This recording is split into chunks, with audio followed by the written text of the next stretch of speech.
시청자 여러분 안녕하십니까. 지금부터 저렇게 안보정론을 시작하겠습니다. 자, 이번 시간에는 말이죠. 우선적으로 지금 이제 이화영의 부인 백정화, 이화영 부인이 지금 난리가 났습니다. 예, 이런 가운데 유동규는요, 이화영 부인이 완전히 이재명한테 속아 넘어갔다. 이제 이화영이 이재명이가 봐줄 리가 없다. 예, 이제 버린 카드다. 이런 입장을 내놓고 있는데요. 자, 우선 제가 보기에도 유동규 본부장의 이런 생각, 상당 부분 일리가 있지 않나, 이렇게 생각이 들고, 지금 이 시간에는요, 이제 그것보다는 지금 이 이화영의 부인인 백정화가 말이죠. 이제는 책까지 써내놓고 있어요.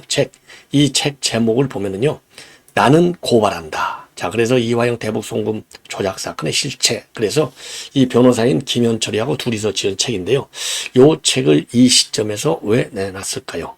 이게 이제 메인 언론에서는 별로 다루지 않고 있어요. 자, 그런데 저는 이것을 다루는 이유는요, 이화영의 속셈, 그리고 이재명의 속셈, 요것들이 뭘 노리는지, 예, 요런 측면에서 요거를 다루고자 합니다. 그래서 여러분들께서 좀 한번 들어보시고요. 그 다음에 이제 하나는요, 이 MBC, 결국은 오늘 또, 이 법원으로부터 이 오보에 대한 정정보도를 하라고 하는 명령을 받았습니다. 자, 서부지법에서요, 그러니까 이제 문화부가 이 소를 제기했어요. 바로 후쿠시마 오염수. 이 이제 왜곡 보도를 한 것이죠. 그래서 이제 지금 이제 정정보도 하라. 이렇게 이 판결이 떨어졌는데, 결국 MBC는요, 이거 완전히 해체하는 길밖에 없겠다. 왜? 이미 점수를 너무 많이, 페널티를 지금 받고 있어요. 자, 그 다음에는요, 북한이 흔들흔들, 저도 그랬잖아요. 지금 이대로만 2016년도부터 시작된 국제 제재 때문에 이게 누적되잖아요. 벌써 이제 8년이 넘었고, 이러다 보니까 경제가 다 무너져 있어요. 그래서 이제 경제가 무너지면 그 다음에 동구사 때도 보듯이 북한 정치 체제의 붕괴를 볼 수 있는 날이 가까이 오는 것이 아니냐. 자, 이런 생각이 드는데요. 자, 이와 관련해서 여러분께 그 이유는, 자, 제가 오늘에도 여러분께 아침 일찍 보도해 드렸지만은, 쿠바에 주재하는 참사관이 망명을 했어요, 한국으로.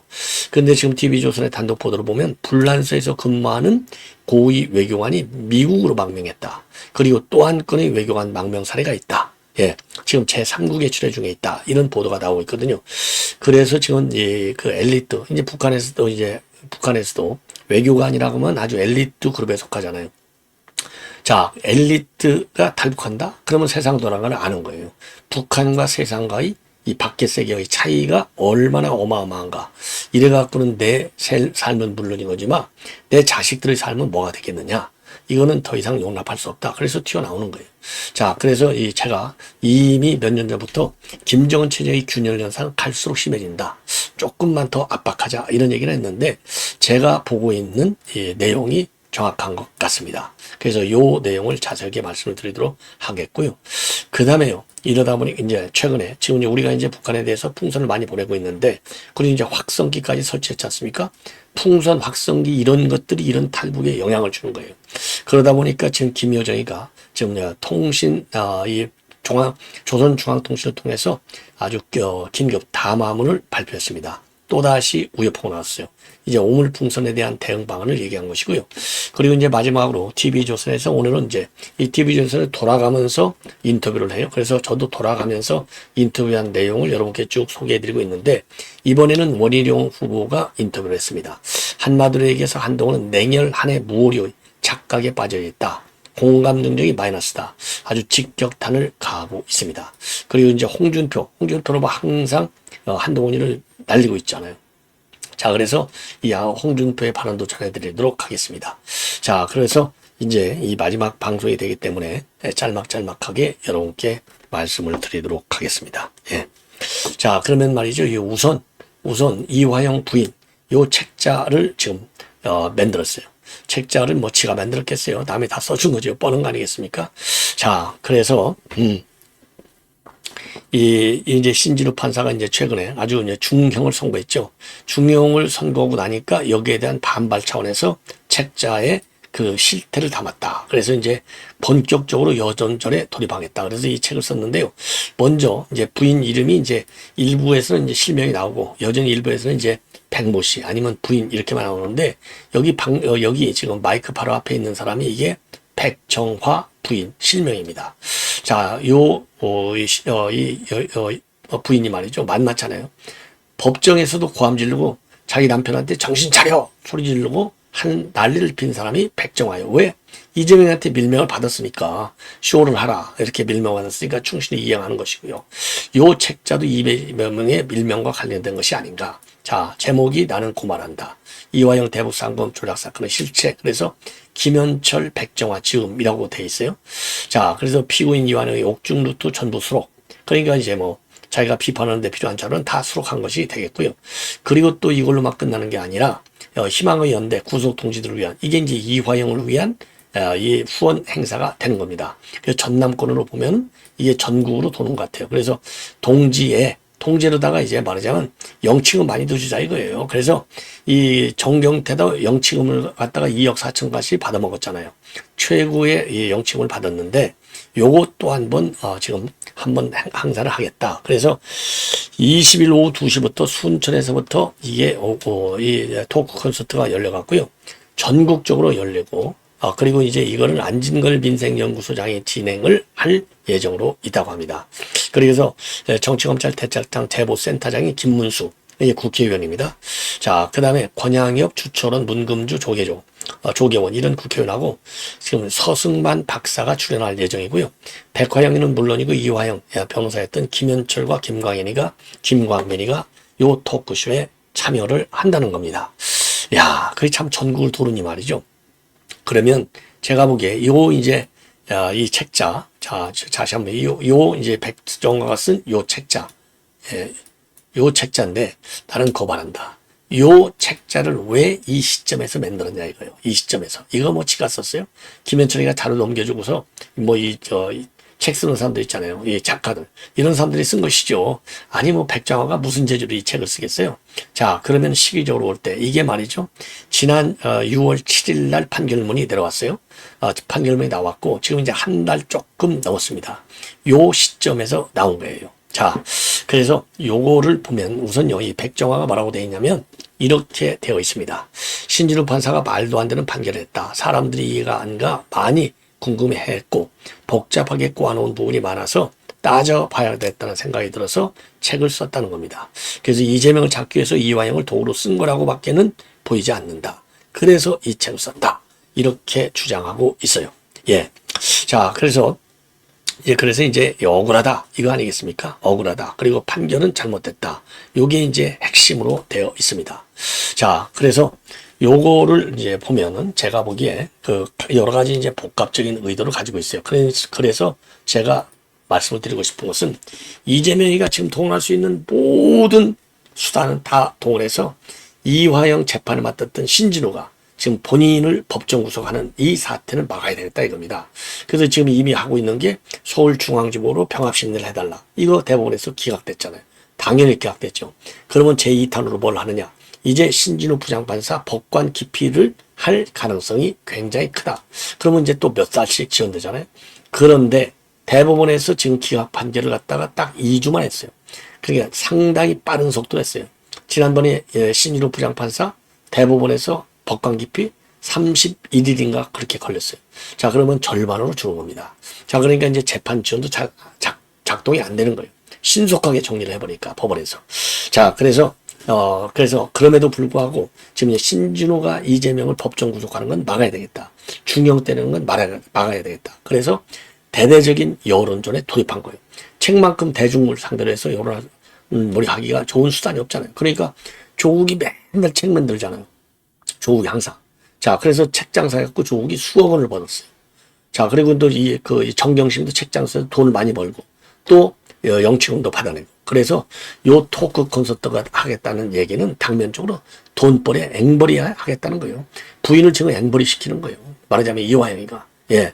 그래서 이 앵벌이 토크쇼 하나는 책 장사. 이 앵벌이에서 이제 변호사비를 만들겠다 이거죠. 변호사가 이제 알거지가 됐으니까 변호사비를 마련하겠다. 이런 명분하에 노골적인 책 장사를 지금 하고 있는 겁니다. 예. 돈을 후원금을 강요하는 거나 마찬가지예요. 그 다음에 또 하나는 지금 시기적으로 이화영이 재판 판사, 신진우를 경계 견제 압박하기 위해서 지금 이재명이가 내놓은 카드가 뭡니까? 지금 조국 당과 같이 검찰에서 이제 회의 의혹, 이거 가지고 이제 검찰 갖다가 중수청 수사하는 파트하고 기소하는 파트하고 나누겠다는 거 아니에요. 예. 그래서 검찰 힘을 못 쓰는 조직으로 만들어버리겠다는 겁니다. 검사라는 말도 아예 안 쓴다는 거 아니에요. 이 정도로 검찰의 씨앗을 아주 씨를 빼버리겠다는 게 지금 이재명의 작전이에요. 자, 왜? 조작 수사를 하니까. 그래서 요 책을 내가지고 검찰이 조작 수사했다. 이건 탄압 수사했다. 예, 정치적인 압박 수사를 했다. 요 여론을 높이려고 하는 거예요. 그래서 지금 민주당에서 지금 내세우고 있는 수사청과 기소청의 분리, 여기에 대한 지지 여론을 끌어올리겠다. 이제 요게 또 하나가 되고요. 그 다음에 하나는 아까 모두에 말씀드린 근본은 뭐냐? 제일 큰 목적은 이재명이를 갖다가 중형 선고를 내리는 거. 요거를 막겠다는 겁니다. 왜? 이재명이 그 재판할 신진우 판사가 이화영을 이렇게 못되게 판단했다. 이건 판결이 아주 잘못됐다. 검사 논리를 그대로 받아들인 거다. 요 프레임을 계속 끌고 나가야 되잖아요. 그래서 낱낱하게 요 판결이 잘못됐다는 것을 책자를 통해서 지적하는 거가 되겠습니다. 예.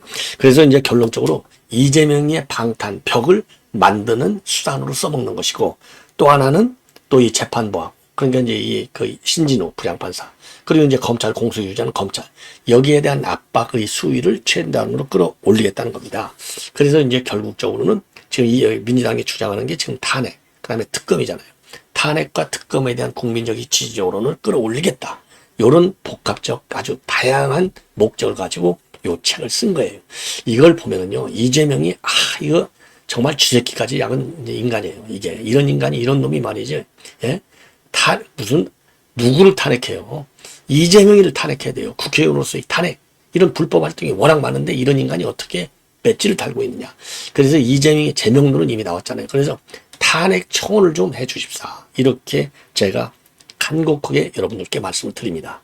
자, 이 정도로 이건 말씀을 드리고, 그 다음에는요, 이제 법원 판결문을 내리겠는데, MBC가 완전히 패소했습니다. 바로 뭐냐. 이제 이 문화부에서 말이죠. 후쿠시마 이 오염수, 이 방류수, 그리고 이제 수산물 안정성, 요거를 홍보하기 위해서 정부 차원에서 이 광고, 영상을 만들었어요. 근데 이 영상이 말이죠. 인기가 있을 수밖에 없잖아요. 그래서 2달 만에 1600만의 조회수를 기록했는데, 이게 가짜다 이겁니다. 가짜다. 이렇게 뉴스데스크에서 보도를 해버렸어요. 뉴스데스크에서 후쿠시마 오염수의 진실 2달 만에 1600만 이례적. 이게 작년 8월 25일자 보도예요. 그러니까 문체부가 MBC를 상대로 해서 정정보도 청구 소송을 냈는데, 여기에 대해서 이제 법원이 말하자면 문체부 손을 들어준 겁니다. 그래서 언론중재법에 따라서 정정보도를 하라. 이렇게 지금 판결문이 내려왔습니다.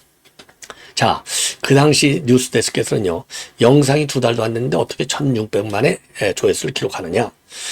이 중 대다수는 초반 5, 6초 정도밖에는 시청하지 않았다. 이렇게 보도했어요.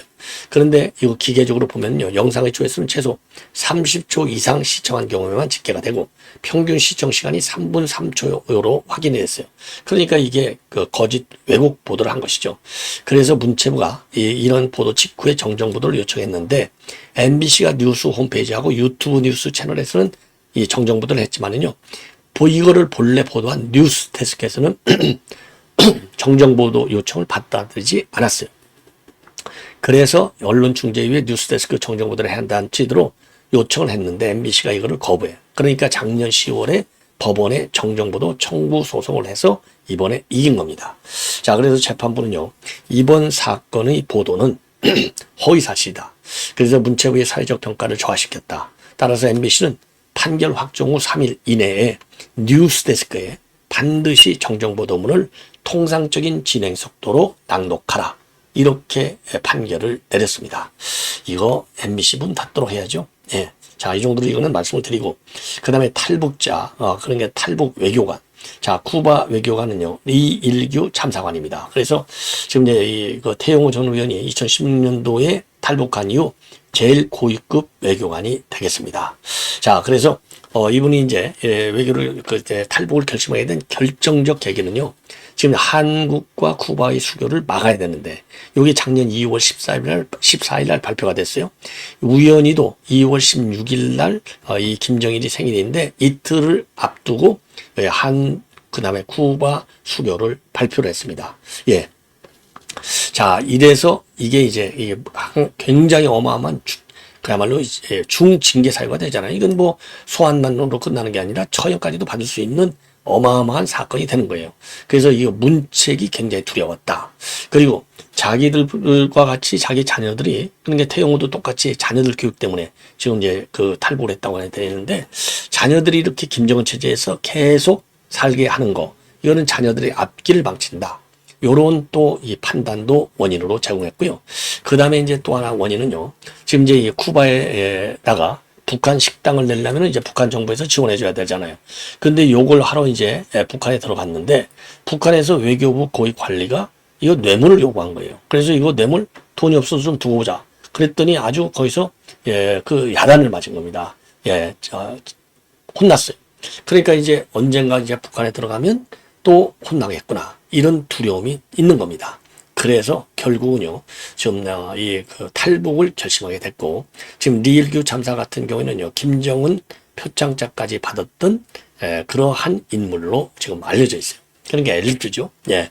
자, 그런데 이제 요걸로 끝나는 게 아니고, 오늘 TV 조선에서 단독으로 보도한 내용을 보면은요, 불란서에 주재하는 북한 외교관 가족이 지금 미국으로 망명을 했다. 예, 요게 작년 11월 거의 비슷한 시기입니다.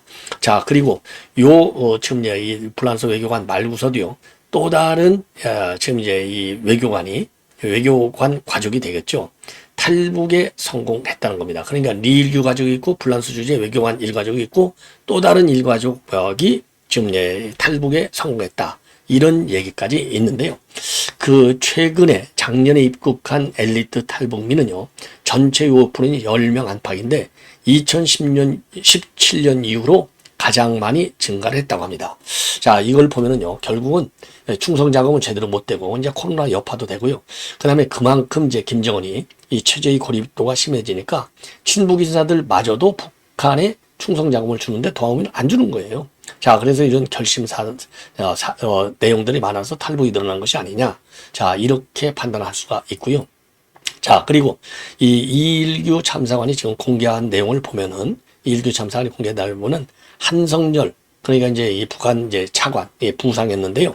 미국 담당 부상했는데, 이 미국의 한성열은 저도 잘 알아요. 저도 뭐 뉴욕에 유엔 대표부 근무할 때 북한 대표부에 근무한 이 한성열 북한 외교관인데, 자, 이 한성열 대사가 나중에는 이제 유엔 대사까지 해먹고 외교부 미국 담당 부상이에요. 완전히 외교통입니다. 예. 그런데 미국에 근무하면서 미국에 간첩질을 했다. 이 핑계로 공개 처형을 했다고 합니다. 그래서 이 북한 외교관들 부국장급 이상들이 딱 있는데 앞에서 공개 처형을 해가지고요. 그 공개 처형을 본 간부들이 이게 얼마나 이게 뭡니까 비인간적입니까? 예. 그래서 며칠간을 잠을 못 자고 밥을 못 먹었다. 요 내용도 폭로하고 있습니다. 자, 그래서 이렇게 되니까 이제 많은 이 비하인드 스토리 나오고 있고, 그래서 이제 이 리일규하고는요, 이 태용하고 북한 외무성에서 탁구를 많이 했다고 합니다. 둘이서 아주 친하게 지냈대요. 그런데 탁구를 너무 잘해갖고 지금 이제 이 태용호가 이긴 적이 별로 없다. 그래서 본인이 이 태용 의원이 본인의 SNS에다가 참 잘했다. 우리 함께 꼭 통일 한국을 만들어 보자. 이러한 입장문을 내놨습니다. 자, 그리고요, 지금 이제 이 김여정이가 지금 대남 협박 담화를 발표했습니다. 한마디로 해서 최근에 우리가 이제 우리 쪽에서 또 이제 풍선, 요거를 이제 북한에 좀 날려보냈더니 거기에 대해서 지금 대우각성하라. 그리고 반드시 대가를 치르도록 하겠다. 그리고 대가를 치르는 방식은 이제 변화하겠다. 대응 방식의 변화가 불가피하다.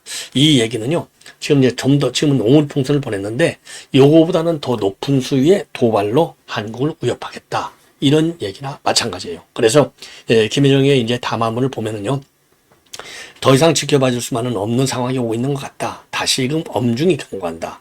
한국 쓰레기들의 치졸하고 더러운 짓이 계속될 경우에 우리의 대응 방식의 변화가 불가피하게 될 것이다. 이렇게 입장을 내놨습니다. 성명을. 자, 그래서 대응 방식의 변화는 결국은 이제 도발 양상을 좀 바꾸겠다. 그래서 좀 더 강도 높은 도발이 지금 이제 예견되어 있는 것이 아닌가. 이렇게 생각이 들고요. 그 다음에 또 말씀을 드린 대로 TV조선 뿐만 아니라 다른 이제 매체들도 우리 국민의힘 대표 후보자들 돌아가면서 쭉 인터뷰를 해요. 그래서 저도 빠짐없이 그 한 분 한 분을 다 여러분께 이제 간략하게 소개해 드리겠는데, 오늘은 말이죠. 이 원희룡이가 TV조선 유튜브 방송에 출연해서 지금 이제 입장을 내놨는데, 전반적으로 한동훈이 좀 문제가 있다, 이런 비판을 하고 있습니다. 요새 한동훈 후보가 눈을 전혀 안 마주치는데 자기랑 생각이 다른 사람은 눈을 안 마주치고 눈을 안 본다, 피하더라, 이렇게 비판하고 있고요. 저희가 정치를 하면서 박근혜 전 대통령과도 맨날 싸우고 그랬지만은 눈을 피하고 악수를 안 하고 대화를 거부하고 그러지는 않았다. 불편하지만 그게 운명이다.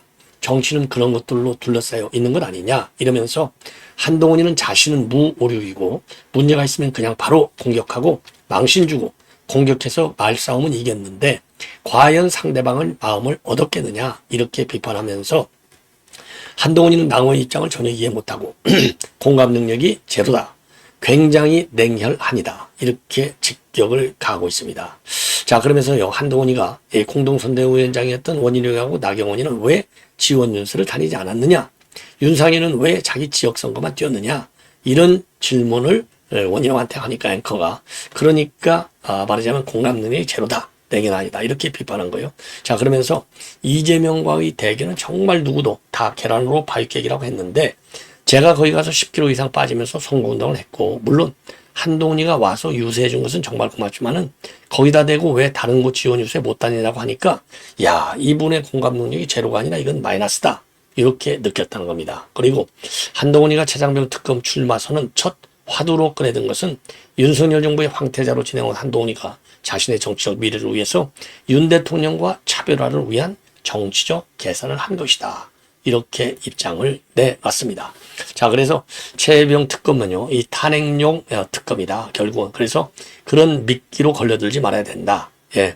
그리고 윤석열과의 자연스러운 차별을 위해서 특검부터 꺼냈을 것이고, 그리고 한동훈이가 당 대표가 된다 한들 당내 분열은 불보듯이 뻔하다. 그리고 여론조성팀이 실제 있었다고 한다면 법적 문제로 많이 비화될 수 있다. 자, 그리고 여론조성팀 의혹은요, 이미 물꼬가 터졌기 때문에 수사로 이어질 수밖에 없는 것이 아니냐. 예. 그리고 한동훈이는 내용에 대해서 전공법적인 대답을 안 하더라. 예. 자, 그러면서 이 단일화, 투표 전 단일화는 이제는 시간이 늦은 것 같다, 이런 입장을 내놨습니다. 전부 다 옳은 얘기가 아닌가. 그리고요, 홍준표가 또 SNS의 통화를 통해서 한동훈을 직격하고 있는데요, 당정을 파탄낼 후보가 당대표가 돼서는 안 된다. 예. 그러면서 말이죠, 민주당이 총선의 압도적 승리를 하고도 일부 여론조사에서 우리 당에 뒤지는 결과가 나오는 것은 이재명 대표 방탄 정당이라고 하는 오명을 뒤집어 쓰고 있기 때문이다. 그런데 우리 당도 특정 후보의 방탄을 위한 정당이 되어서야 되겠나. 그런 의미에서 나경원 후보의 오늘 페이스북 내용을 나는 적극 지지하는데, 당정이 하나가 되어서 야당의 폭거에 대항해도 돌파하기 어려울 건데 당정을 파탄낼 후보가 당대표가 되어서야 되겠느냐. 당원들의 냉정한 선택이 필요할 때이다, 이렇게 입장을 내놨습니다. 그리고 나경원은 말이죠, 어제 이 물리적 충돌과 관련해서 이건 난장판인데 유감을 표하고 사퇴 책임은 한동훈에게 있다, 이렇게 비판하고 있어요. 그래서 한동훈의 출마 자체에 이 엄청난 분열과 파탄의 원죄가 있다고 볼 수밖에 없다. 나오지 말았어야 할 후보, 한 번은 참았어야 할 후보가 너무 큰 혼란을 몰고 왔다, 이렇게 주장하고 있습니다.